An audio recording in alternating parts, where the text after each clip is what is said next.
31 সংখ্যা কেন? এটা শুধু একটা সংখ্যা নয় ওয়াসিম, এটি একটি সুন্দর স্বনির্ভর বাংলাদেশের স্বপ্ন। আমি তোমাকে বুঝিয়ে বলছি।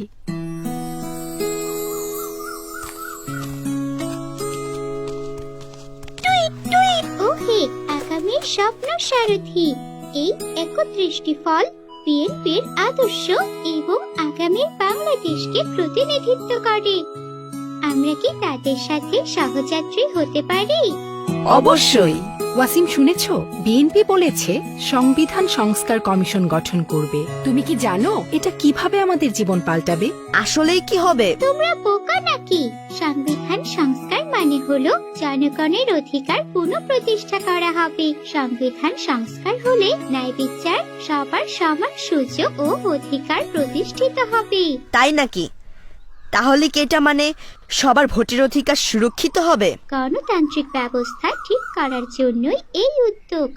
আশা করি তোমরা নিজেদের অধিকার বুঝতে শিখবে। ধন্যবাদ হোপ, তুমি সত্যিই আমাদের অনেক শেখালে। মনে রেখো, অধিকার রক্ষায় সজাগ থেকো। নিশ্চয়ই। ওই দেখো, এই ফলটা হচ্ছে বিএনপির 31 দফার মধ্যে দ্বিতীয়, মানে rainbow nation. Wasim, rainbow nation মানে কি জানো? শুনেছি এটা সবাইকে ঐক্যবদ্ধ করবে, কিন্তু জাতীয়তাবাদের সাথে রেইনবোর সম্পর্ক কি? রেইনবো মানে হলো একাধিক রঙের মিল।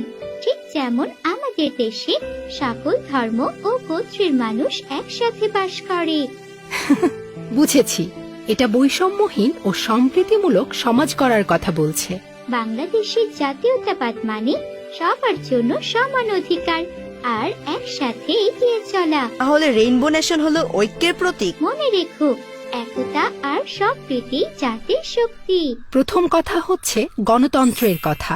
বিএনপি অবাধ ও নিরপেক্ষ নির্বাচন নিশ্চিত করতে বিশ্বাস করে, যেখানে সবার অধিকার গুরুত্বপূর্ণ।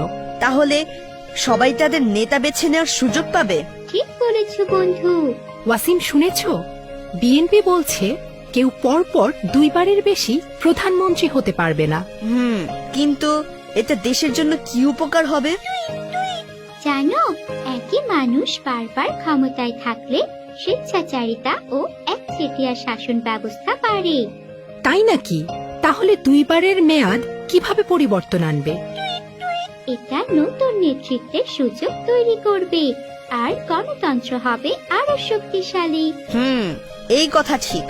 নেতৃত্বে বৈচিত্র্য আসলে সবার কথা শোনা যাবে। পরিবর্তনে গণতন্ত্রের প্রাণ। মনে রেখো এটা, ন্যায় বিচার সবার জন্য সমান হতে হবে। বিএনপির ভীষণের মধ্যে রয়েছে স্বাধীন বিচার বিভাগ প্রতিষ্ঠা করে আইনের শাসন ও সুশাসন নিশ্চিত করা। বিএনপির লক্ষ্য সুযোগ তৈরি করা, যাতে কেউ না খেয়ে ঘুমাতে না যায়। হ্যাঁ, এটা তো জাতিসংঘের টেকসই উন্নয়নের দ্বিতীয় লক্ষ্য। বাহ, তুমি তো অনেক কিছু জানো। আপা, দেখো ওরা আমার মতো। হ্যাঁ, বিএনপি তোমার মতো তরুণদের ক্ষমতায়নের দিকে মনোনিবেশ করে, যাতে তোমরা ভবিষ্যৎ করতে পারো। নারীরা একটি শক্তিশালী জাতির হৃদয়। বিএনপি তাদের ভীষণে নারীর নিরাপত্তা, সুযোগ ও সমতায় প্রতিশ্রুতিবদ্ধ। বিএনপিও আমাদের জন্য প্রাকৃতিক সৌন্দর্যকে আগামী প্রজন্মের জন্য সংরক্ষণ করে একটি দূষণমুক্ত বাংলাদেশ প্রতিষ্ঠা করতে চায়। সততা কি সব জায়গায় থাকবে? অবশ্যই, এটাই স্বপ্ন, দুর্নীতিমুক্ত বাংলাদেশ। এই 31 দফা শুধুমাত্র ধারণা নয়, তারা একসাথে উন্নত বাংলাদেশ করার জন্য আমাদের পথপ্রদর্শক। আমাদের অবশ্যই কঠোর পরিশ্রম করতে হবে এবং এই রূপকল্পের প্রতি বিশ্বাস রাখতে হবে। আমি আমার বন্ধুদের এই 31 দফা সম্পর্কে বলতে চাই। অবশ্যই সবাইকেই বলতে হবে।